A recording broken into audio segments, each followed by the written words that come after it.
The massive chamber of the Galactic Council fell silent as the holographic display flickered to life, showing a swirling mass of purple and black energy that stretched across several star systems. The display zoomed in, revealing entire planets being slowly pulled apart by the strange force. Around the circular table, representatives from 23 spacefaring races shifted uncomfortably in their seats. High Commander Stone of the Warrior Empire stood up, his metallic armor gleaming under the chamber's lights.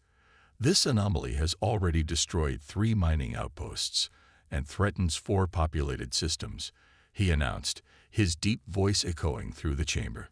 It must be stopped immediately. The council members nodded in agreement, but no one spoke up. The room grew tenser with each passing moment. "Well," Stone demanded, looking around at the assembled representatives, "who will volunteer their fleet to investigate this threat?" Admiral Gray, the human representative, studied the data scrolling across his personal display. He was the newest member of the council, and humans were still considered the babies of the galactic community. Their reputation for extensive safety protocols and careful planning had earned them mockery from the older races, who called them cowards behind their backs. The mighty Warrior Empire, known for their battle prowess, shifted in their seats. Their high commander looked down at his datapad, suddenly very interested in its contents. The Stellar Republic's representative, famous for their fearless explorers, became fascinated with the ceiling architecture. "Surely the Battle Legion will take this on," someone suggested, looking at the massive, 4-armed warrior race that prided themselves on never backing down from a fight. General Drum of the Battle Legion cleared his throat. "Our ships are currently engaged in important military exercises. We cannot spare them at this time." More excuses followed. The Star Collective claimed their vessels weren't properly equipped. The Unity of Free Worlds mentioned budget constraints. The Pride Federation cited regulatory issues. Admiral Gray continued analyzing the data, his weathered face illuminated by the soft blue glow of his screen. The numbers weren't good. The anomaly was growing at an exponential rate, and preliminary data suggested it was artificial in nature. "This is unacceptable." High Commander Stone slammed his fist on the table. "We are the greatest powers in the galaxy. Someone must take action." A quiet voice spoke up from the human section. "We have a research vessel in the nearby sector." All eyes turned to Admiral Gray, who looked up from his display. Some council members snickered. Others shook their heads in disbelief. "The humans," General Drum scoffed. "The same humans who require triple redundancy on their coffee makers. The ones who spend more time on safety drills than actual spaceflight." Admiral Gray stood slowly, his simple blue uniform a stark contrast to the elaborate attire of the other representatives. "The ESV Cautious Endeavor is equipped with our latest sensor arrays and drone systems. Captain Miller and his crew are experienced in anomaly research, and I suppose they'll spend a month running safety checks before they even approach it." Someone jeered from the back. 2 weeks, actually," Gray replied calmly. "We've already begun the preliminary risk assessment based on the available data." The chamber erupted in laughter. High Commander Stone raised his hand for silence. "You cannot be serious, Admiral. This threat requires immediate action, not endless committee meetings and safety reviews." "With all due respect," Gray responded, his voice level, "I don't see anyone else volunteering. The Cautious Endeavor can be on site within 48 hours. Yes, we will follow our safety protocols. Yes, we will deploy drones first. And yes, we will take every precaution necessary. But we will act." The laughter died down as the council members realized the human was serious. They looked at each other uncomfortably, aware that none of them had offered any real solution. "Very well," High Commander Stone said finally, his tone making it clear he expected failure. "The humans may attempt their cautious approach, but when this requires real action, the proper warriors will step in." Admiral Gray simply nodded and sent the mission parameters to the Cautious Endeavor. As the council meeting adjourned, he heard the whispers and snickers behind his back. Let them laugh, he thought. They didn't understand that humanity's caution wasn't born of cowardice, but of hard-learned lessons and pragmatic wisdom. The fate of 4 star systems now rested in the hands of the galaxy's most cowardly race, and despite what the others thought, Admiral Gray felt oddly confident. After all, humans hadn't survived countless disasters on Earth by being reckless. Captain Miller stood on the bridge of the ESV Cautious Endeavor, watching as his crew worked with practiced efficiency. The ship's name, often mocked by other races, felt particularly appropriate now. Through the main viewport, the quantum anomaly twisted space itself into impossible shapes, its purple-black mass growing larger with each passing hour. "Drone fleet ready for deployment, Captain," reported Susan, the ship's sensor chief. Her fingers moved quickly across the control panel, running final checks on the 20 small drones they had prepared. "Launch sequence initiated," Miller announced, his voice calm despite the tension in the air. "Let's show them how humans handle a crisis." The observation ships from other races hung back at what they considered a safe distance, their crews probably expecting the humans to turn and run. Instead, they watched as the Cautious Endeavor methodically positioned itself and began launching drones in a precise pattern. "First wave of drones entering the outer field," Susan reported. "Data streaming in now." The bridge crew watched their screens intently as the first 5 drones approached the anomaly. 2 were immediately destroyed by energy surges, but their destruction provided valuable data.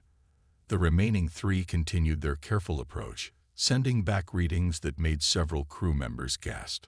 "Energy levels are off the charts," said Tom, the chief engineer.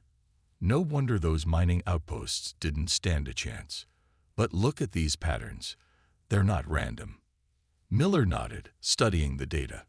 While other races might have seen the loss of 2 drones as a failure, his crew had expected it. That's why they sent unmanned devices first, instead of risking lives needlessly. A message flashed on the main screen. It was from the Battle Legion's flagship. "Why do you waste time with toys?" General Drum's voice boomed through the bridge. "A warrior faces danger head-on. Your cowardice dishonors us all." Miller took a deep breath before responding. "With respect, General, our toys have already told us more about this anomaly than anyone else has learned so far. Would you prefer we charge in blindly and add our names to the casualty list?" The General's response was cut off by Susan's excited voice. "Captain, Drone 7 has detected something at coordinates 227 by 144. It looks like a structure."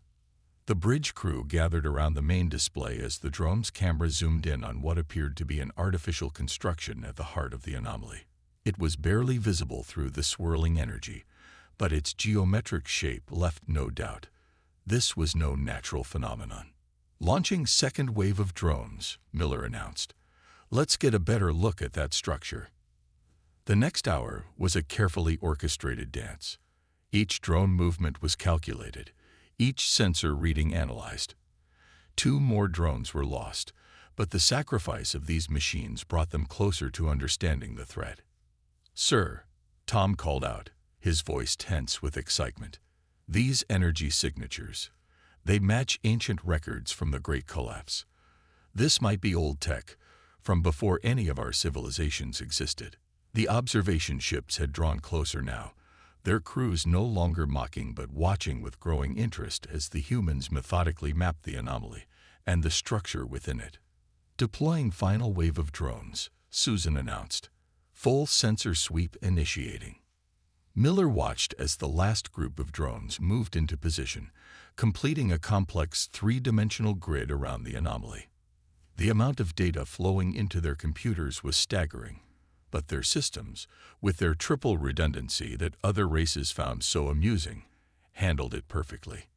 "Captain," Tom said quietly, "I think I know what we're looking at. It's a weapons system, but something went wrong. It's stuck in some kind of feedback loop, growing stronger by the hour. If we don't find a way to shut it down." He didn't need to finish the sentence. Everyone on the bridge could see the projections. 4 inhabited star systems would be torn apart within weeks. Miller straightened his uniform and looked at his crew. Their careful approach had given them the information they needed.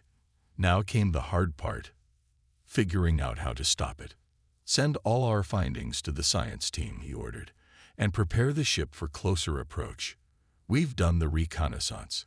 Now it's time to prove that caution and courage aren't mutually exclusive." The cautious Endeavour moved forward slowly, its systems humming with power, while the observation ships watched in stunned silence as the cowardly humans advanced toward a danger that had made even the proudest warrior races hesitate. Tom had been staring at the holographic display for 3 hours straight, his eyes burning from the effort. Around him, the science team of the cautious Endeavour worked in focused silence, analyzing the massive amount of data their drones had collected. The ancient weapon system floating in space before them held both answers and dangers. "Look at this pattern," he said, pointing to a series of energy waves. "It's like a heartbeat, but it's getting faster." Captain Miller leaned over the display, his face lit by the purple glow of the hologram. "Explain it to me in simple terms, Tom." "It's like a bomb that someone tried to turn off," Tom said, rubbing his tired eyes. "But instead of shutting down, it got stuck in the charging phase. It's building up more and more energy with nowhere to release it." A loud alarm suddenly blared through the ship. Susan's voice came over the intercom, tense but controlled. "Captain, to the bridge immediately. The anomaly is expanding faster." The crew rushed to their stations as Miller entered the bridge. Through the viewport, they could see the purple-black mass of energy pulsing violently, sending out waves that made their ship's shields flicker. "Status report," Miller ordered, settling into his command chair. "Energy levels have increased by 30% in the last hour," Susan reported. "The Battle Legion's ship just sent a message. They're suggesting a direct attack with their main weapons." Miller shook his head. "Tom, what would happen if they fired on it?" "Total disaster," Tom replied without hesitation. "The weapon's already unstable. Adding more energy would be like throwing fuel on a fire. It would accelerate the collapse of these star systems by weeks, maybe days." The ship shuddered as another energy wave hit them. Their shields held, thanks to the extra reinforcement that other races had called unnecessary. "Sir," Tom said slowly, his eyes fixed on a new set of readings, "I think we found something. These energy patterns aren't random. They're following a shutdown sequence, but it's corrupted. If we could send the correct completion signal." "You mean we could turn it off?" Miller asked. "Maybe, but there's a problem." Tom brought up a detailed scan of the ancient structure. "The signal has to be sent from inside the main control chamber. Our drones can't generate a strong enough signal to penetrate the energy field. Someone would have to go inside."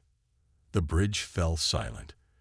Even with their best shields and safety systems, sending people into that swirling mass of destructive energy seemed impossible. "What if we modified one of our emergency pods?" Susan suggested. "Add extra shielding, boost the power systems." Miller nodded. "Tom, what do you think?" "It could work," Tom said, his fingers flying over his console as he ran calculations. "We'd need to time it perfectly with the energy pulses.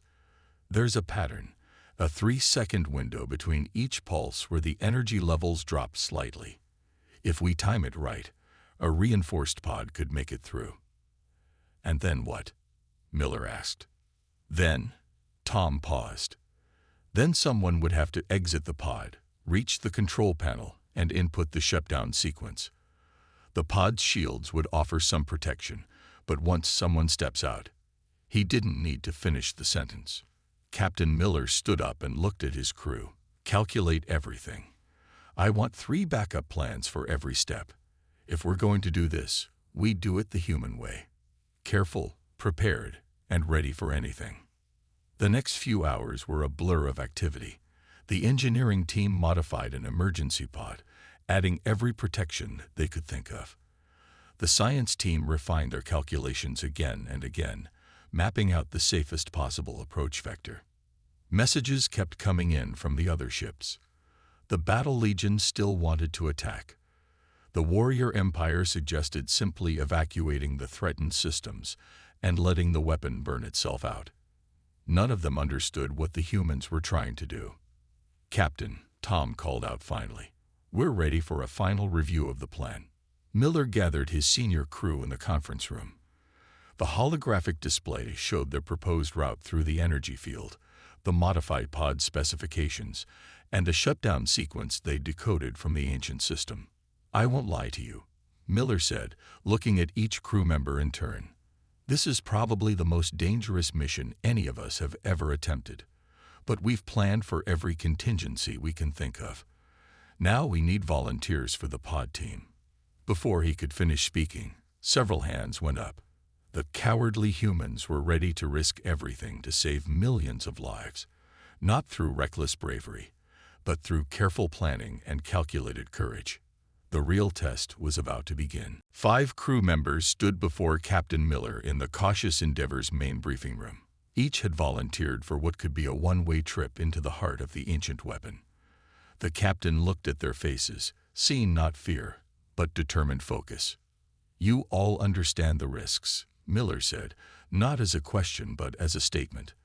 "The pod's shields might fail. The energy pulses might change pattern. The shutdown sequence might not work." "We understand, Captain," said Mark, the senior engineer.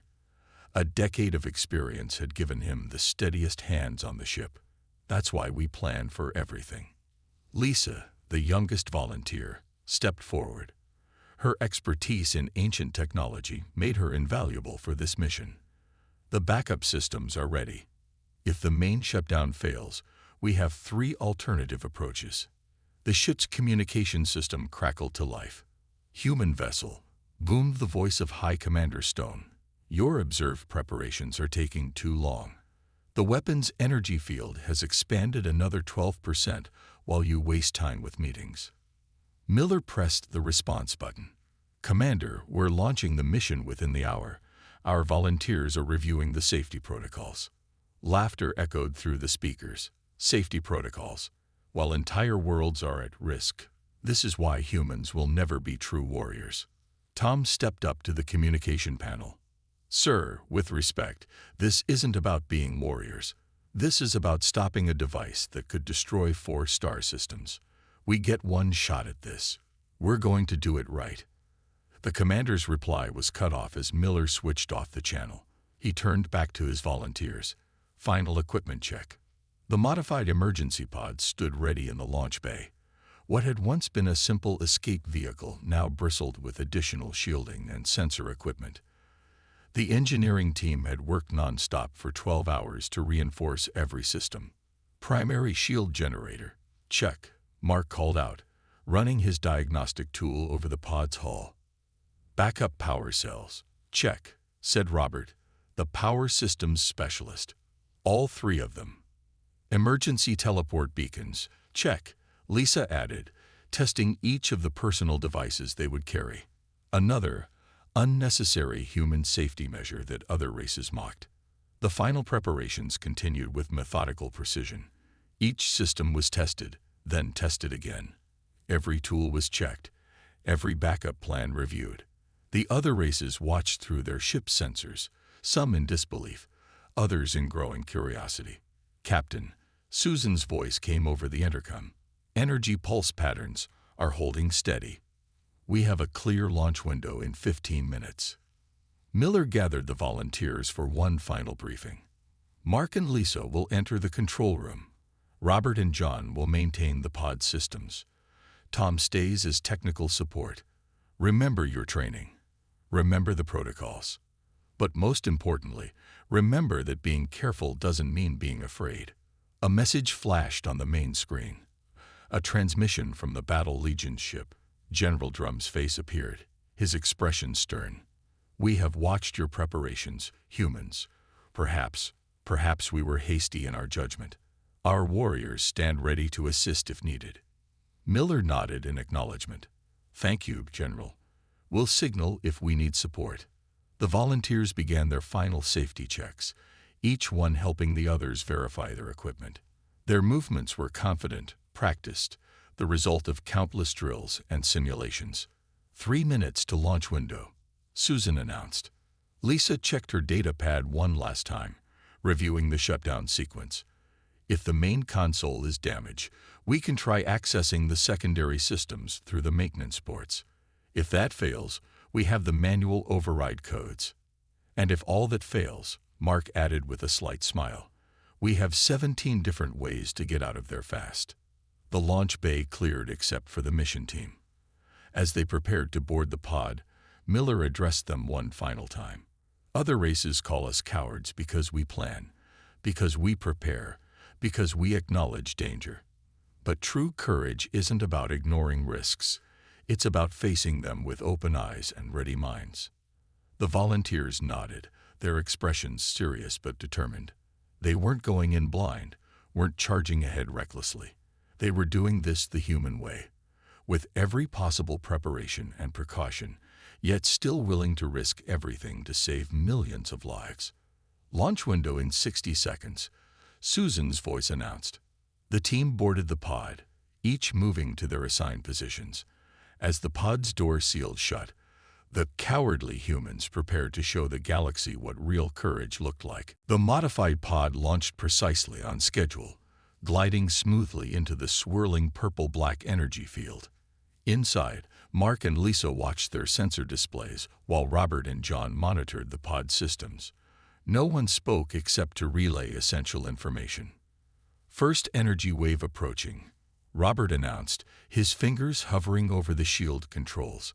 Impact in 3, 2, 1. The pod shuddered as the wave hit, but the reinforced shields held firm. Back on the cautious Endeavor, Captain Miller and the bridge crew watched through the pod's external cameras. Shield strength at 92%, John reported, within expected parameters. They pushed deeper into the energy field, following the carefully plotted course. Each wave hit harder than the last, but the multiple backup systems proved their worth. Other ships watched in amazement as the overcautious human vessel made steady progress where none had dared to go. Structure becoming visible, Lisa said, pointing at the main viewport. Through the swirling energy, they could see the ancient weapons control center, a dark geometric shape floating in the chaos. The pod's radio crackled. Energy spike detected. Tom's voice came through from the cautious Endeavor. Pattern is changing. Before anyone could react, a massive wave struck the pod from an unexpected direction. Warning lights flashed across every console. Primary shields failing. Robert shouted, switching to backup systems. Secondary shields at 60%. Mark grabbed the manual controls. Engaging emergency thrusters. Lisa checked the approach vector. The extensive drills paid off as everyone responded automatically to the crisis. While other races might have panicked or retreated, the human crew fell back on their training. New course plotted, Lisa announced calmly, though her hands gripped her console tightly. Energy waves are 7 seconds apart now, not 3. We need to adjust our timing. The pod pushed forward, its systems straining but holding. Each backup plan they'd prepared was proving vital. The emergency shields, the extra power cells, the redundant controls, none of it was excessive now. Finally, they reached the structure. The docking procedure, practiced hundreds of times in simulations, went smoothly despite the chaos around them. Pod secured, John reported, but we've lost the tertiary shields. Secondary shields at 40%. Mark and Lisa checked their personal protection suits, another safety measure other races had called paranoid. Remember, Mark said, we have 3 minutes before the next energy wave. The shutdown sequence must be initiated before then.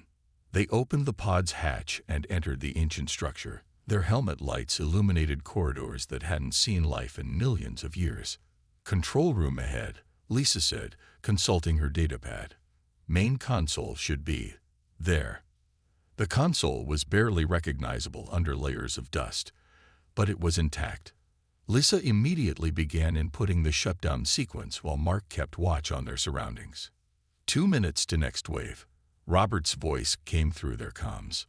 Lisa worked quickly but carefully, each keystroke deliberate. There would be no second chances if she made a mistake. Strange reading from the power core, John warned. Something's happening. The structure trembled. Emergency lights, dormant for eons, suddenly flashed to life. 1 minute to wave impact, Robert announced. Guys, you need to hurry. Lisa's fingers flew over the console. Almost there. Just need to.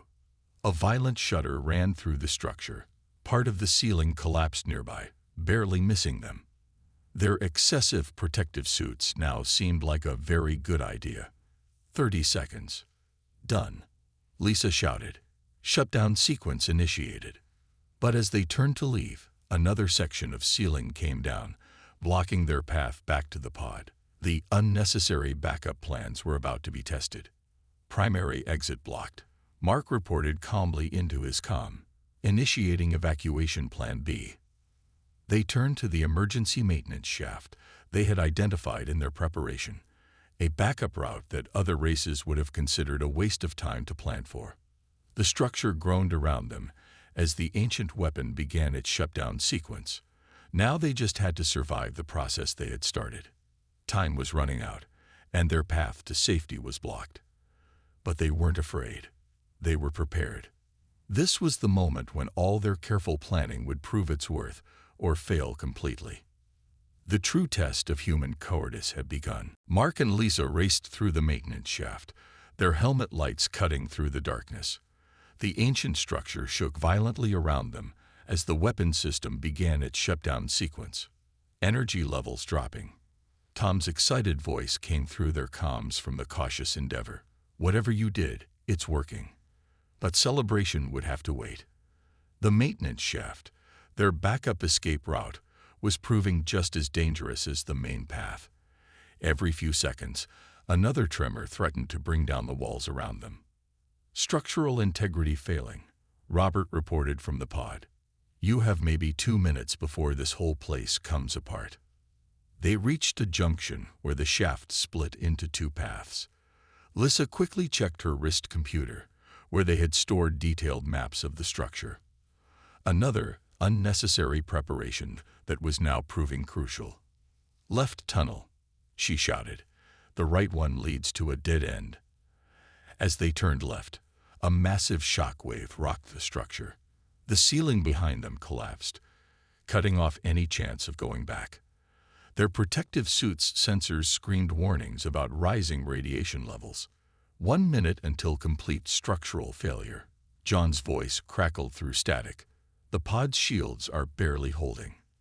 They could see the exit ahead, a small maintenance airlock that would lead them back to the pod.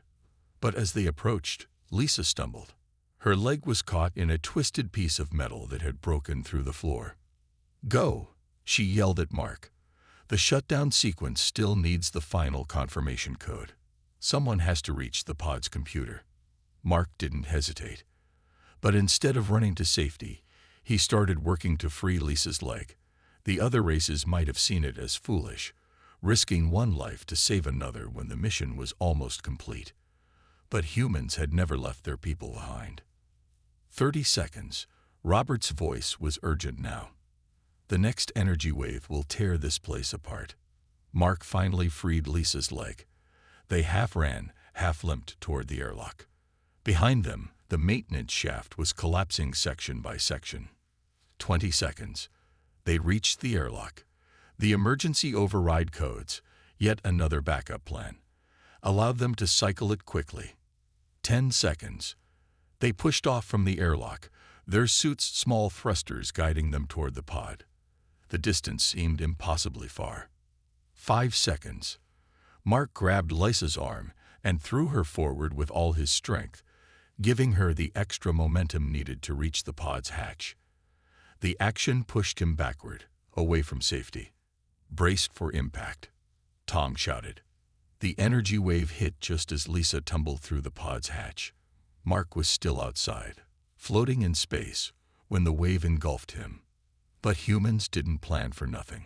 A bright light enveloped Mark's floating form, the emergency teleporter beacon in his suit, a safety device that other races had called pointless extra weight, activated automatically. In a flash of energy, he disappeared from space and rematerialized inside the pod's emergency transport bay. All crews secured, Robert shouted. Launching now. The pod detached from the dying structure and fired its engines at full power. Behind them, the ancient weapon facility began to break apart. Shutdown sequence at 90%, Lisa reported, her fingers flying over the pod's computer. Sending final confirmation code now. The massive purple-black energy field flickered once, twice, and then began to fade. The destructive waves that had threatened entire star systems grew weaker and weaker. On the cautious Endeavour's bridge, the crew watched in amazement as their sensors showed the energy readings dropping rapidly. Captain Miller allowed himself a small smile. "Get our people home," he ordered quietly. The pod, its shields battered but still functioning thanks to their multiple backup systems, limped back to the ship. As they approached, messages flooded in from the observing vessels. "Impossible," came the voice of General Drum. "They actually did it." "Such precision," High Commander Stone added. "Such preparation." Inside the pod, Mark finally stood up from the transport bay floor, his suit scorched but intact. Lissa limped over to help him up. "Still think we're cowards?" Mark asked over the general comm channel, his voice tired but proud. The silence from the other ships was answer enough. The cowardly humans had succeeded where the bravest warriors had feared to try, not through reckless courage, but through careful planning and unwavering determination. The mission was complete. 4 star systems were saved, and the meaning of true courage had been redefined. The main chamber of the Galactic Council looked very different from 2 weeks ago. Where there had once been mockery in the eyes of the assembled representatives, there was now respect. Admiral Gray sat quietly as High Commander Stone addressed the council. "We stand here today," Stone announced, his voice carrying across the chamber, "to recognize an achievement that has changed our understanding of what it means to be brave." The massive display screen showed recordings from the mission. The human pod navigating the deadly energy field. A careful shutdown sequence. The daring escape. Each image told a story not of reckless courage, but of calculated bravery.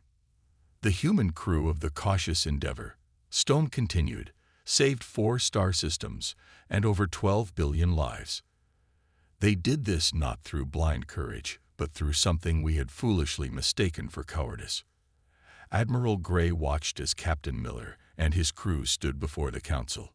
Their uniforms were simple compared to the elaborate military dress of other races, but they stood tall and proud. "Therefore," Stone declared, "the Council hereby establishes a new standard for critical operations. All future crisis response missions will require what we are now calling human-grade safety protocols." A murmur ran through the chamber. The proudest warrior races were now being told to adopt the very procedures they had once mocked. General Drum of the Battle Legion stepped forward. "My fleet has already begun installing triple redundant safety systems," he announced, looking slightly embarrassed. We have requested human instructors to train our crews in proper emergency procedures." One by one, representatives stood to share similar stories. The Star Collective was redesigning their ships with backup systems. The Unity of Free Worlds was implementing mandatory safety reviews. The Pride Federation had started running emergency drills. "Captain Miller," Stone said, turning to the human officer, "would you share with us the philosophy that guided your mission?" Miller stepped forward, his voice clear and confident. "We humans have a saying: the brave may not live long, but the cautious may not live at all. The key is finding the balance. We face our challenges not by ignoring danger, but by preparing for it." He gestured to his crew. "Every safety measure we had was used during that mission. Every backup plan was needed. Every redundant system served its purpose. We succeeded not because we were fearless, but because we respected the danger enough to prepare for it." Lisa, her legs still healing, added, "Our ancestors on Earth learned these lessons the hard way. Through disasters, accidents, and close calls, we learned that courage without caution is just recklessness." The council chamber was silent as the humans' words sank in. The recordings continued to play, showing the moment when Mark's emergency teleporter had saved his life, a device other races had called unnecessary. Admiral Gray finally stood. "We accept these honors with humility," he said, "but we also offer our knowledge freely. Our safety protocols, our emergency procedures, our training methods, we will share them all. Because true strength lies not in standing alone, but in helping others rise." Stone nodded solemnly. "Let this day mark a new chapter in galactic history. From now on, we will not mistake caution for cowardice, nor preparation for weakness." As the ceremony concluded, Admiral Gray watched the various representatives talking with his crew, asking questions about human safety procedures and emergency protocols. The same features they had once ridiculed were now seen as valuable innovations. "There's already talk," Stone said quietly to Gray, "of making your Captain Miller the head of a new Galactic Safety Council." Gray smiled. "He'll insist on proper procedures for establishing such a council first." Stone laughed, not mockingly this time, but with genuine appreciation. "Of course he will, and we will be better for it." As the human crew prepared to return to their ship, they heard snippets of conversation from passing representatives. "Did you hear they run 15 different emergency scenarios every day? Their ships have backup systems for their backup systems. They spend more time practicing evacuations than we spend practicing combat." But now these comments were spoken with admiration rather than derision. The humans had shown the galaxy that true courage wasn't about fearlessly charging into danger. It was about facing challenges with both bravery and wisdom. The cowardly humans had changed the definition of courage itself, and the galaxy was safer for it.